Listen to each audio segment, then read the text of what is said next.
আগরতলা গ্রামে আজও লোকেরা খেতিবাড়ি করে নিজেদের জীবনযাপন করে। আজীবিকার অন্য কোনো সাধন নেই। কিন্তু যেভাবে যেভাবে এদের গ্রামে জনসংখ্যা বাড়তে চলেছে, সেইভাবেই ক্ষেতও কম হতে চলেছিল। যেই সমস্যার সমাধান করার জন্য প্রধান সমস্ত গ্রামবাসীদেরকে পঞ্চায়েতে ডেকে পাঠান। এমনিতে তো প্রতিবারই পঞ্চায়েত কারো সমস্যা ঠিক করার জন্যই বসানো হয়, তাই না? কিন্তু এবারে এখানে যে সমস্যার সমাধান করতে হবে সেটা আমাদের গ্রামের সবারই একটা সমস্যা। আমাদের সবার সমস্যা? আমাদের কৃষকদের তো কোনো সমস্যা নেই বটে, তাই না? আচ্ছা, তা তোমার জমিতে যে ফসলের চাষাবাদ হয় তাতে কি তোমার পরিবারের জন্য যথেষ্ট বলো তো? না, হয় না মালিক। আগে তো বাড়িতে 4 জন ব্যক্তি ছিল, কিন্তু যবে থেকে 2 জন ছেলের বিয়ে হয়ে গেছে আর বাচ্চা হয়েছে, খাবারের খুব কম হয়। তাহলে এটা কি সমস্যা নয় বলছো? আর যদি এইভাবেই সমস্যা সবার বাড়িতে নেই বলো তো? অবশ্যই আছে মালিক। সমস্যা কি? এটা তো গ্রামের একটা সহজ সরল ব্যাপার। আমি তো অন্য কিছুই মনে করেছিলাম। আমায় ক্ষমা করে দিন। তাহলে কারোর কাছে কি এর কোনো সমাধান আছে? কারণ আমাদের সবার বাড়িতে সমস্যা তো বেড়েই চলেছে দিন দিন। আর আমাদের গ্রামে আগের মতনই অতই জমি রয়েছে যেটা আজ থেকে 100 বছর আগেও ছিল। আগে আমি বলছিলাম যে আমরা বরং সরকারের কাছে কিছু নিবেদন যদি পাঠাই, হয়তো আমাদের কিছু সাহায্য হয়ে যাবে। আমরা সরকারের কাছে কখনো হাত পাততে পারবো না যতদিন পর্যন্ত আমাদের হাত পা ঠিক রয়েছে, বুঝেছো? এমন কোনো উপায় খুঁজতে হবে যাতে আমরা নিজেদের মধ্যেই সমস্যা মিটিয়ে নিতে পারি। হালকুর বউ অনেকক্ষণ ধরে সবার কথা শুনছিল। সে কিছু বলতে চাইছিল, কিন্তু পঞ্চায়েতে আজ পর্যন্ত মহিলারা কখনো নিজেদের কথা রাখতই না। সেই জন্যে সে বলার আগে খুব ঘাবড়াচ্ছিল। আগে মালিক, আমার স্ত্রী কিছু বলতে চাইছিল। এই পঞ্চায়েত যদি ওকে কিছু বলার সুযোগ দেয় তো। আজ থেকে তোমরা সবাই আমার কথা কান খুলে শুনে রাখো। আমাদের গ্রামে এতদিন পর্যন্ত হতে পারে যে খুব বেশি উন্নত হয়নি, কিন্তু আমাদের ভাবনা চিন্তা কখনো পিছনে পড়ে নেই। আজ থেকে এই গ্রামে কখনো কোনোদিন পুরুষ আর মহিলাদের মধ্যে যেন কোনো ভেদাভেদ না করা হয়। ধন্যবাদ আপনার। তো আমি কি বলতে পারি? আজ থেকে তুমি বলতেও পারো। আর আমি তো শুনেছি যে তুমি পড়াশোনাও জানো, সেই জন্য তুমি যদি চাও তাহলে গ্রামের ছেলেদেরকে তুমি পড়াশোনা করাতে পারো। আমি বলছিলাম যে যখন আমরা এই গ্রামে এসেছিলাম তখন এখানে একটাও ক্ষেত ছিল না, আর আমরা সবাই মিলে নিজের নিজের প্রয়োজন অনুযায়ী জমি খুদে ক্ষেত বানিয়েছি।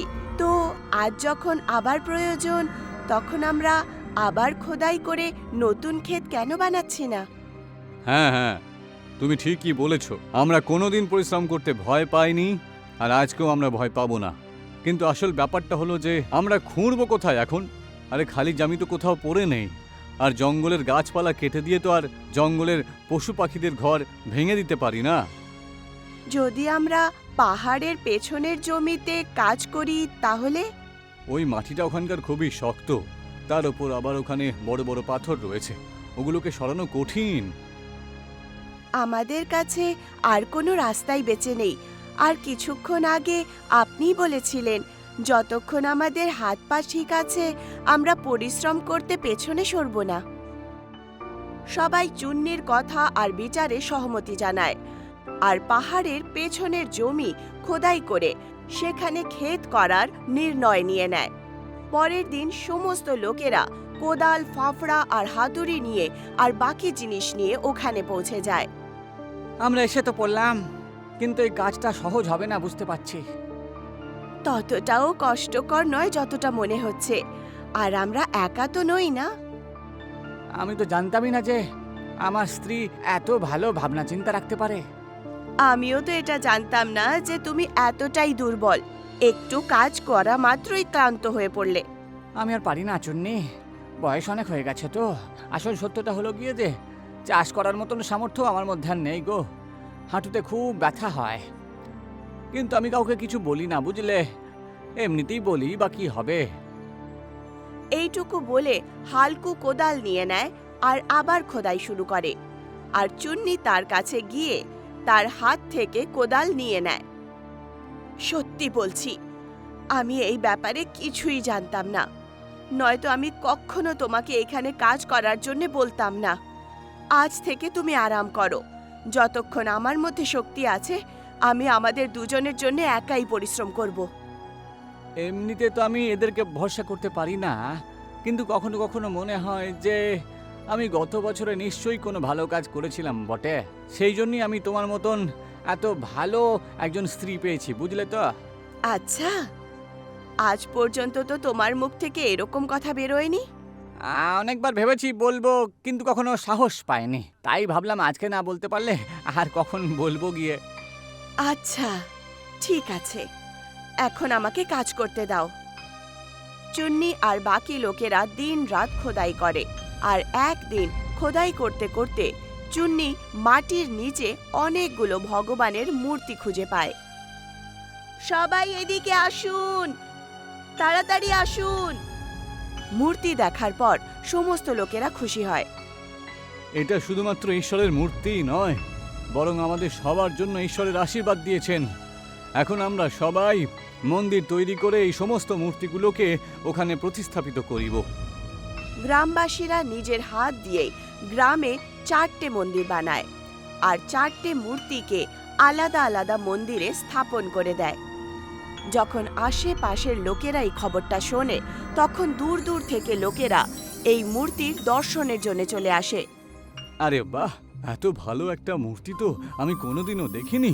এমন মনে হচ্ছে যেন ঈশ্বর নিজেই দর্শন দিয়েছেন। আগে হ্যাঁ, আমরাও যখন এই মূর্তিটা দেখেছিলাম প্রথম, তখন আমরাও একেবারে হাঁ করে থাকি। এই কয়েকটা প্যাকেট আমি ধূপকাঠি নিয়ে এসেছি। মন্দিরের মধ্যেই আমি এগুলোকে রেখে দিচ্ছি। আপনারা এগুলো যেন জ্বালাবেন, ঠিক আছে? প্রধান দেখতে পায় যে সমস্ত লোকেরা যারা দর্শন করতে এসেছিল, ওরা ধূপ দানি বাইরে থেকেই কিনে নিয়ে আসে, যার কারণে তার মাথায় একটা বিচার আসে, আর সে আবার গ্রামবাসীদেরকে একত্রিত করেন। দেখুন, আজকাদের বেশি সময় নষ্ট করব না আমি, তবে এইটুকু বলতে চাই যে আমাদের গ্রামের লোকেরা দর্শন করতে আসে বটে, আর ধূপকাঠি বাইরে থেকে কেনে, তাই তো? তাই সেই ধূপকাঠি যদি আমরা নিজেরাই তৈরি করি তাহলে কেমন হবে বলো? খুব ভালো হবে, খুব ভালো বলেছেন। যদি ধূপকাঠি তৈরি করব কি করে? আমরা ধূপবাতির ক্ষেত করব। ধূপকাঠির গাছ, সেটা কিভাবে? দেখুন, ধূপবাতিতে বাঁশের কাঠির ব্যবহার হয়, আর গন্ধের জন্য গোলাপের ফুল। আমরা এই দুটোরই খেতি করতে পারি। আর বাকি গরু তো সবার বাড়িতেই রয়েছে, তার গোবর ধূপবাতির জন্য খুব ভালো হয়। তোমার বুদ্ধি সত্যিই খুব ভালো। হালকু, তোমার স্ত্রীর বুদ্ধি খুব বেশি।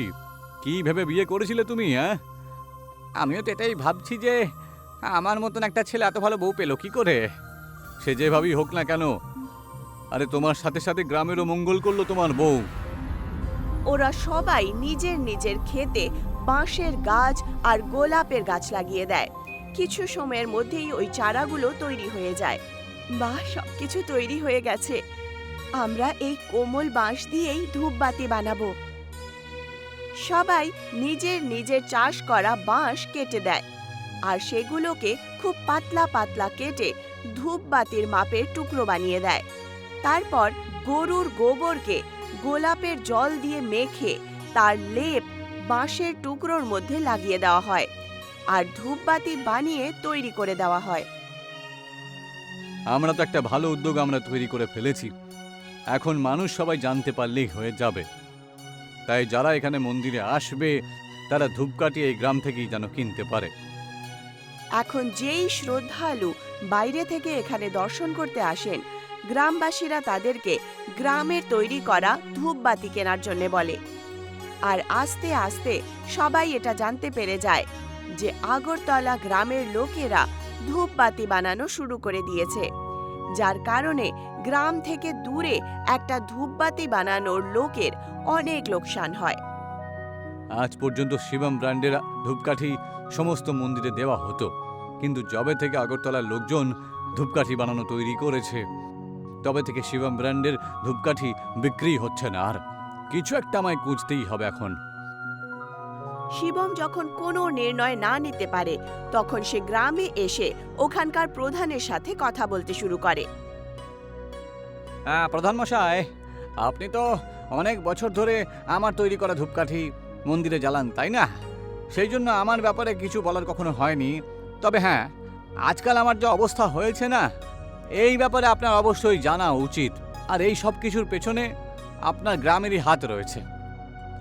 আমরা যদি কোনো ভুল করে থাকি তাহলে আমাদের ক্ষমা করো ভাই, কিন্তু যতদূর আমি জানি এই গ্রামের লোকজন আজ পর্যন্ত কখনো কোনো কাজ করেনি বটে যাতে অন্য কোনো মানুষের ক্ষতি হয়। তাও যখন তুমি বলছো তাহলে নিশ্চয়ই এর পেছনে কোনো কারণ থাকবে।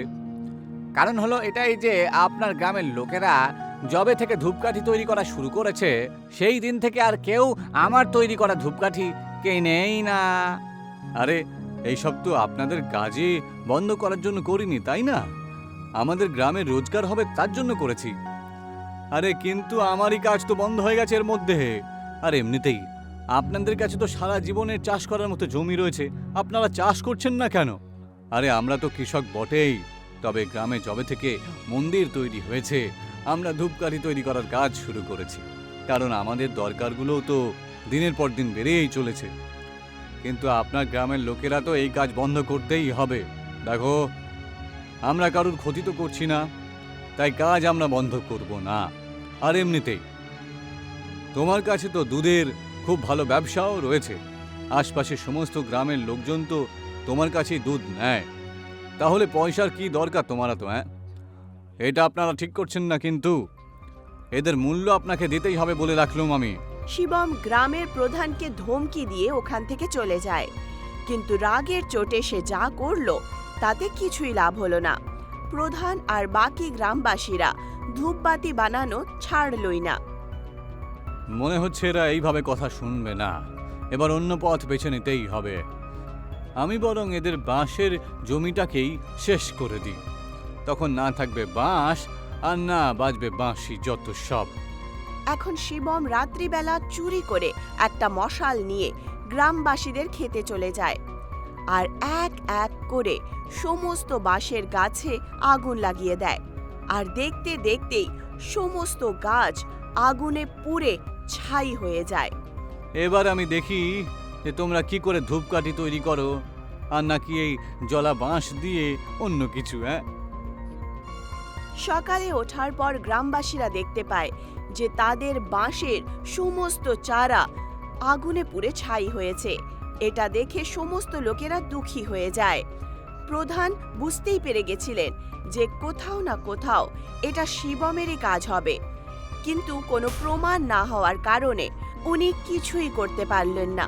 এখন তো আমাদের সবার খুব লোকসান হয়েছে, আর এখন নতুন চারা লাগাতেও অনেক সময় লেগে যাবে। এই সমস্ত লোকসান ইচ্ছে করে করানো হয়েছে, কিন্তু এখন উপায় কি? আমি তো কিছুই বুঝতে পারছি না। এখন আমাদের প্রভুই আমাদেরকে রাস্তা দেখাবেন।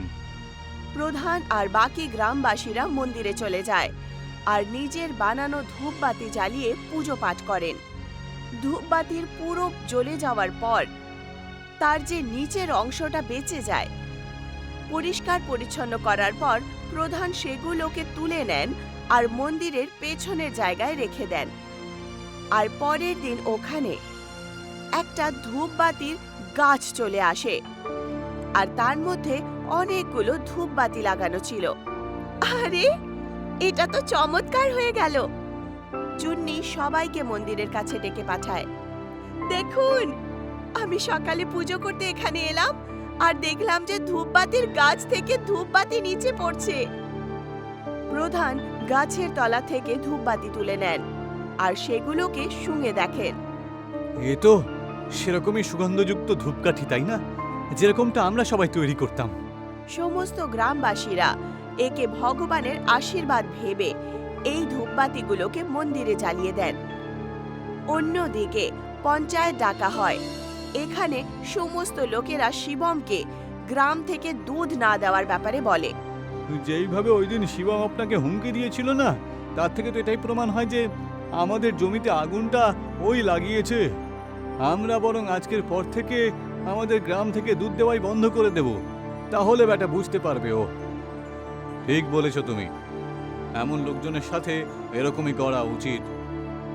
যখন এই কথাটা শিবম জানতে পারে, তখন সে গ্রামে এসে সবার কাছে ক্ষমা চেয়ে নেয় আর এখন থেকে সবাইকে তার দুধের সঠিক দাম দেওয়ার কথাও বলে দেয়।